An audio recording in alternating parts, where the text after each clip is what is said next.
The story of the Amityville House is one of the most disturbing and controversial narratives of paranormal events, marked by a series of inexplicable and terrifying occurrences. On November 13, 1974, the silence of an ordinary night in Amityville was brutally shattered. Ronald DeFeo Jr., then just 23 years old, coldly murdered his parents and four siblings in the house located at 112 Ocean Avenue. Using a high-powered rifle, he shot each family member at point-blank range while they slept. The scene authorities discovered the following morning was straight out of a nightmare. The bodies were neatly arranged, lying face down in their beds, with no signs of resistance or struggle. No furniture was out of place, and there were no apparent attempts to escape. Even stranger, none of the neighbors reported hearing the gunshots, despite the weapon being a high-caliber rifle that should have echoed throughout the area. When interrogated by the police, Ronald gave an inconsistent account. At first, he claimed that a mafia hitman had committed the murders, but his story quickly fell apart. He eventually confessed and revealed something even more macabre. He claimed to have heard voices in the house, commanding him to kill. These statements cast an even darker shadow over the residence, which soon gained a reputation for being cursed. Less than a year later, in December 1975, the Lutz family purchased the property, attracted by the significantly reduced price. They were aware of the tragedy, but believed they could turn the house into a new home. However, what they experienced during the 28 days they spent there became a living nightmare. George Lutz, the family patriarch, was the first to notice something strange. Every night, he woke up at 3:15 a.m., the exact time of the murders. At first, he thought it was just a coincidence, but he soon realized the house seemed alive, manifesting itself in increasingly bizarre ways. Doors slammed shut with no apparent cause, windows locked themselves or violently swung open. Foul, inexplicable odors filled the rooms, even after thorough cleaning. Stranger still, a green, slimy substance began to ooze down the walls, leaving the family in a constant state of unease. The youngest daughter, Missy, became the center of even more sinister phenomena. She began talking about an entity named Jody, which she described as a large pig with glowing red eyes. One night, George claimed to see two red eyes staring through the window from outside, even though it was physically impossible for anything to be at that height. The events escalated to truly terrifying experiences. Kathy Lutz reported that one night, while she was sleeping, she began levitating off her bed, being pulled by an invisible force. When George tried to help her, he himself was thrown back by something unseen. On another occasion, the family discovered a hidden room painted blood red behind a basement wall, something not shown on the house's original plans. The room reeked of an unbearable stench and seemed to pulse with a dark energy. The manifestations were not only visual or auditory. George and Kathy began to notice changes in their own bodies and personalities. George became increasingly aggressive, while Kathy reported inexplicable burn marks on her body. Even the family dog seemed terrified, refusing to enter certain parts of the house. Finally, unable to endure another moment in the house, the Lutz family fled in haste, leaving all their belongings behind. They never returned to retrieve anything. Later, they sought help from paranormal investigators Ed and Loren Warren, who claimed the house was the site of one of the most powerful demonic forces they had ever encountered. Loren reported sensing a malevolent and suffocating presence in the basement, while Ed captured a series of photographs that supposedly showed the ghostly figure of a child in the hallways. Over time, the truth of the Lutz family's account has been widely debated. Many believe they fabricated the story to profit from the publicity it generated. Others, however, point to the Warren statements and the house's dark history as evidence that something truly sinister happened there. The house at 112 Ocean Avenue remains a symbol of fear and mystery, its story immortalized in books, films, and the minds of all who dare to delve into its past. Story 2. During the 1940s, amidst the oppressive and paranoid atmosphere of the Soviet Union. Military scientists embarked on a macabre experiment aimed at exploring the limits of human endurance. In a hidden laboratory, far from the eyes of the world, 5 political prisoners were chosen to participate in a sleep deprivation test. Promised freedom in exchange for their cooperation, the men were confined in a hermetically sealed chamber. Inside, there were beds without mattresses, a month's supply of food, water, and a ventilation system that released an experimental gas designed to keep them awake for 30 days. In the first few days, the atmosphere inside the chamber appeared normal. The prisoners conversed among themselves, shared stories, and occasionally interacted with the scientists through microphones installed in the room. However, by the 5th day, the first signs of psychological deterioration began to appear.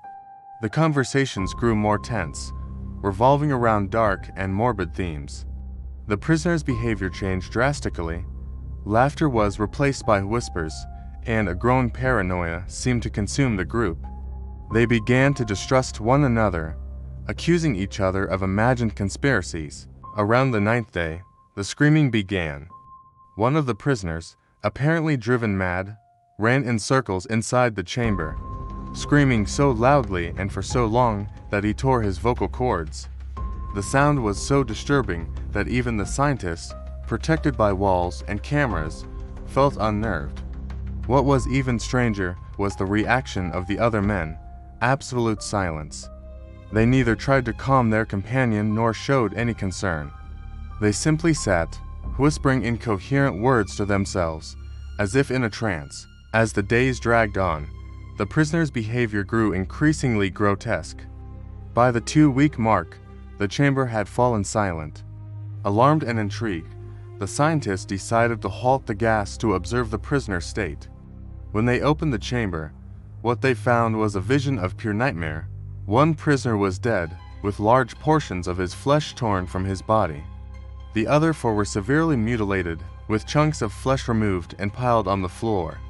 Most horrifyingly, the survivors appeared to have consumed these parts, as though cannibalism had become either a necessity or a ritualistic act. The survivors begged for the gas to be turned back on, screaming with visceral desperation that echoed off the walls. "Don't let us sleep," they pleaded, as though sleep was synonymous with damnation. They claimed that something was in the chamber, an invisible presence that grew stronger whenever they attempted to rest. Horrified, the scientists attempted to remove the survivors for treatment, but they were met with brutal resistance. Despite their physically weakened state, the prisoners exhibited superhuman strength, attacking the guards and medical staff with insane violence. 2 guards were killed in the confrontation before the prisoners were finally subdued and sedated. Even under heavy sedation, the prisoners continued to murmur. Their words were fragments of a terrifying logic: "We are you. Sleep is for the weak, and we have seen the other side." They claimed to have reached a higher state of consciousness where the true essence of existence was revealed. One of the survivors, with a disturbing smile on his face, declared before dying, "Sleep is the gateway to death. Awake, we are gods." As the events unfolded, the scientists realized they had completely lost control of the experiment.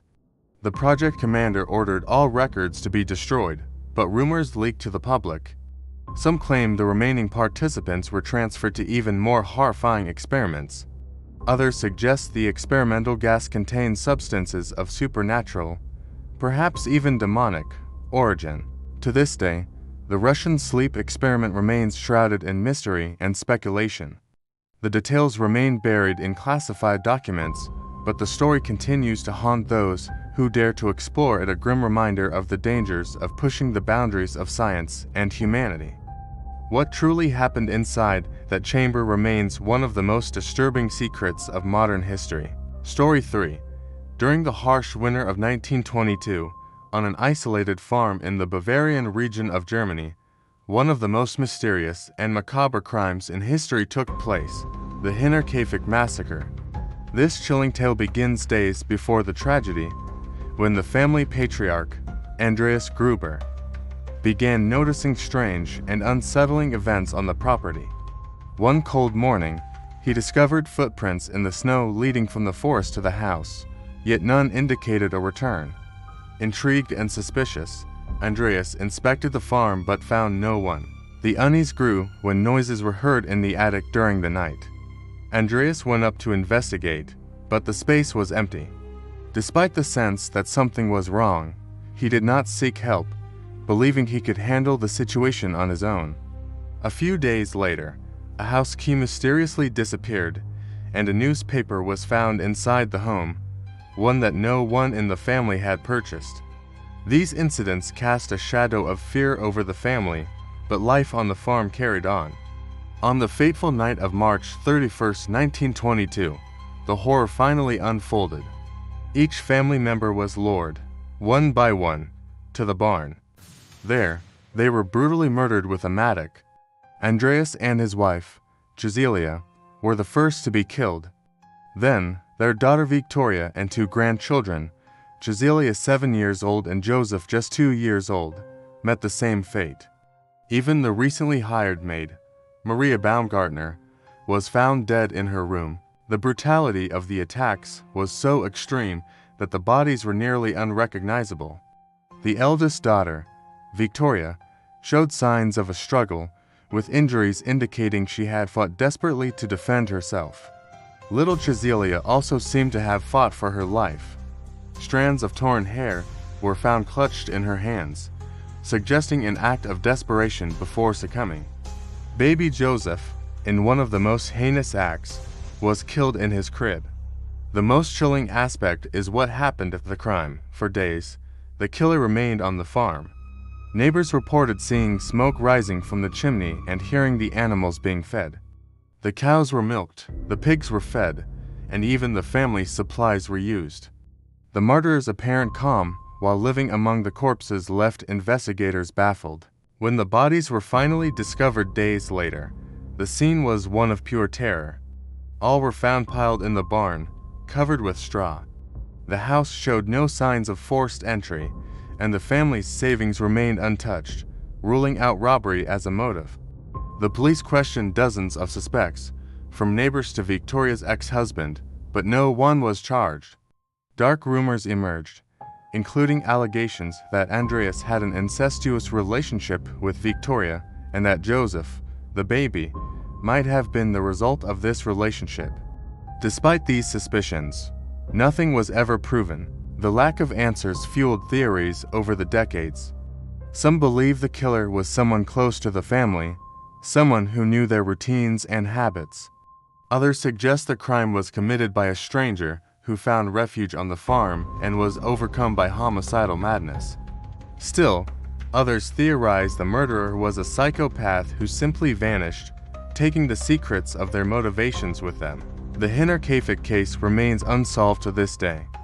The farm was demolished years later, but the story continues to haunt Germany.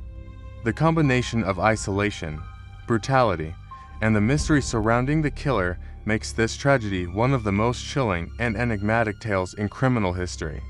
What drove someone to commit such violence, and how they managed to live on the site afterward, may never be answered, but the memory of the tragedy echoes like a scream of horror in the silence of Bavaria's forests.